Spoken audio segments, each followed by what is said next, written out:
Bismillahirrahmanirrahim. Assalamualaikum warahmatullahi wabarakatuh. Alhamdulillahirabbil alamin. Allahumma shalli ala sayyidina Muhammad wa ala ali sayyidina Muhammad. Assalamualaikum ya Rasulullah. Allahumma akhrijna min zulumatil wahmi wa akrimna binuril fahmi. Baik, sebelum menjawab pertanyaan, nama saya Tengku Said Muhtarom Ismail dari kelas Hukum Keluarga D, mata kuliah Fikih Munakahat 2 bersama Bapak Kemas Muhammad Gemilang, SHI MH, di hari Kamis 23 Juni 2022. Ya, saya akan menjawab pertanyaan. Yang pertama, jika suami berbuat nusyuz, istri tidak memberi hak suaminya ketika meminta berhubungan badan, apakah boleh? Lalu apa langkah istri untuk mempertahankan rumah tangganya dengan dasar hukumnya? Baik, yang pertama masalah suami berbuat nusyuz, lalu istri bolehkah menolak? Jawabannya boleh. Kenapa? Karena suami sendiri telah abai, telah lalai, telah ingkar terhadap kewajiban yang sebagaimana mestinya ia lakukan terhadap istrinya. Nah, dia sudah melanggar kewajiban kepada istrinya, maka itu boleh istrinya tidak menerima ajakan berhubungan badan misalnya. Dalilnya gini, di surat An-Nisa ayat 34. Di ayat ini bercerita tentang istri berbuat nusyuz, maka diperintahkan pertama memberikan nasihat. Setelah nasihat tidak mampu, tidak mempan, maka berpisah ranjang. Tujuannya berpisah ranjang biar sadar bahwa kita ini hidup berdampingan loh sebenarnya. Nah, setelah tidak mempan lagi dipisah ranjang, maka pukullah. Pukul di sini pukul kasih sayang, pukul peringatan bahwa sebagai suami dan istri, gitu. Tujuannya untuk peringatan.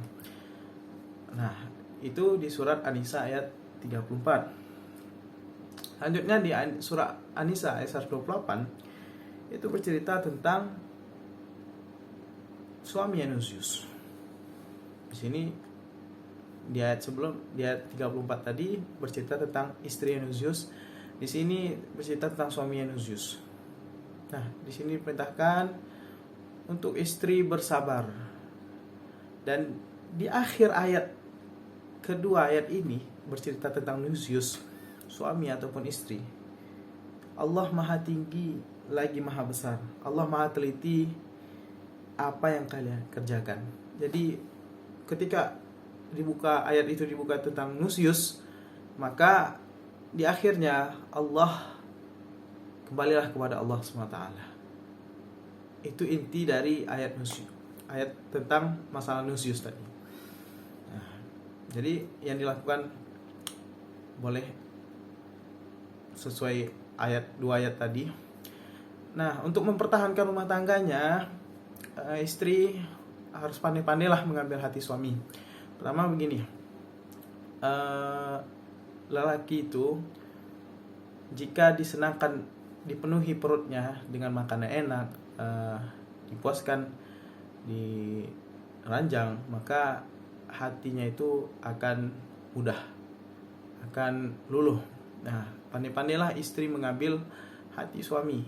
Nah, buat berdandankah, ya berpenampilan menarik, ya seperti pengantin baru gitu. Kalau untuk menyenangkan hati suami, untuk menarik hati suami biar dia berubah dari sikap nusyuznya tadi. Nah, masakan yang enak, memberikan pelayanan di ranjang, walaupun ya kita tahu dia sudah abai terhadap kewajibannya sebagai suami. Nah, itu luar biasa, karena kalau ketemu suami macam Fir'aun ini yang jadi problem sebenarnya. Karena orang yang dapat suami Fir'aun ini, dalam hadis dikatakan dapat pahala dan keutamaan seperti Asiyah, istrinya Fir'aun.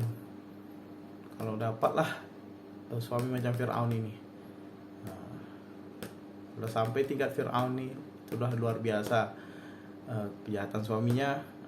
Dan istrinya bersabar, maka dapatlah pahala yang luar biasa, keutamaan yang berkali lipat dibanding yang masalahnya ya ringan-ringan saja menghadapi suami atau menghadapi istri.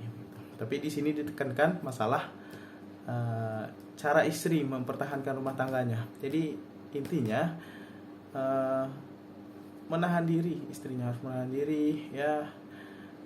Komunikasi, yang kedua komunikasi, bangun komunikasi, ya bisalah komunikasi yang intens atau deep talk, ibaratnya adalah deep talk gitu, atau quality time itu untuk mempertahankan rumah tangganya.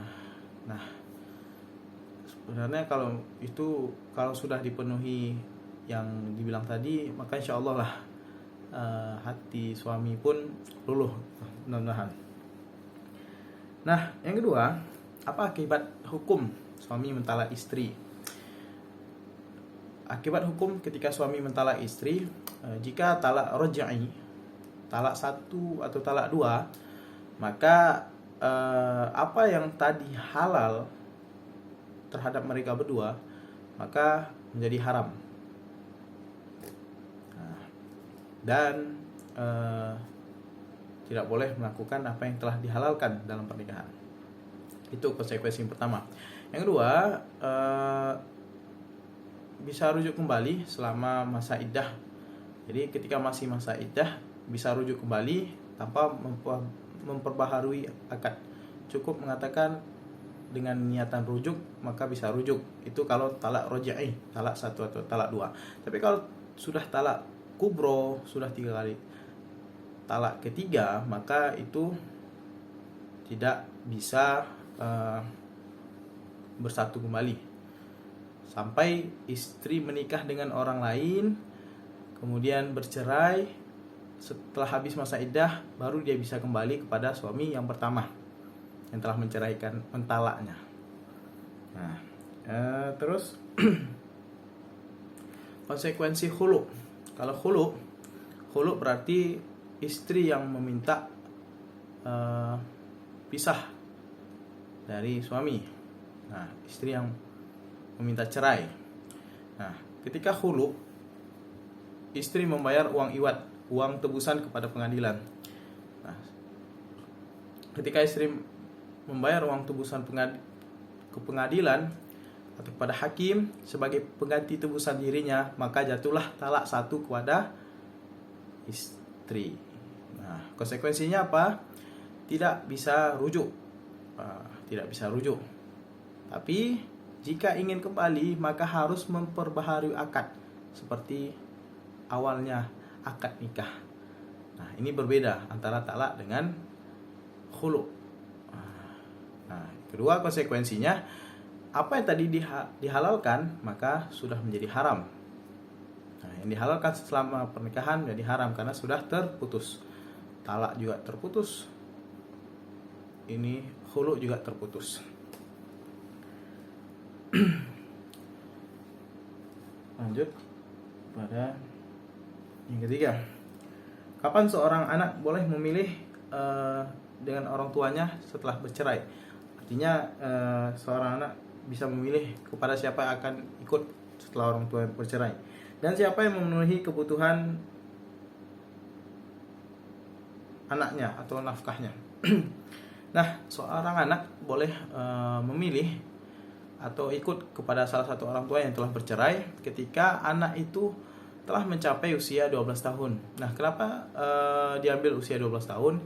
Karena dalam usia 12 tahun itu anak sudah bisa berpikir bagus dan sudah biasanya itu berakal balik lah. Jadi pikirannya sudah oke di umur 12 tahun. Nah, paling tidak 12 tahun lah sudah bisa memilih kepada siapa dia akan ikut. Nah, karena itu udah standarisasi lah, hitungan-hitungan anak itu sudah dikategorikan balik. Bagaimana dengan dasar hukumnya? Pertama, dalam surat Al-Baqarah 233 dikatakan bahwa ibu menyusui selama 2 tahun dan yang memberikan nafkah adalah ayahnya. Nah, di sini jelas yang memberikan nafkah adalah seorang ayah. Dan juga di Undang-Undang Perkawinan pasal 41 dikatakan bahwa yang memberikan nafkah adalah ayahnya, tapi yang merawat adalah kedua orang tuanya.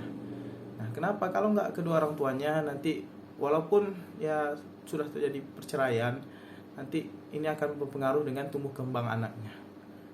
Ya, pandai-pandailah menjalankan komunikasi begitu, demi tumbuh kembang anaknya. Nah, tapi kalau untuk kewajiban nafkah tetap kepada sang ayahnya. Nah, kalau tidak mau maka bisa diajukan gugatan permintaan nafkah anak dari ayahnya, dari mantan suami. Nah, begitulah kira-kira yang bisa saya sampaikan. Semoga bermanfaat. Assalamualaikum warahmatullahi wabarakatuh.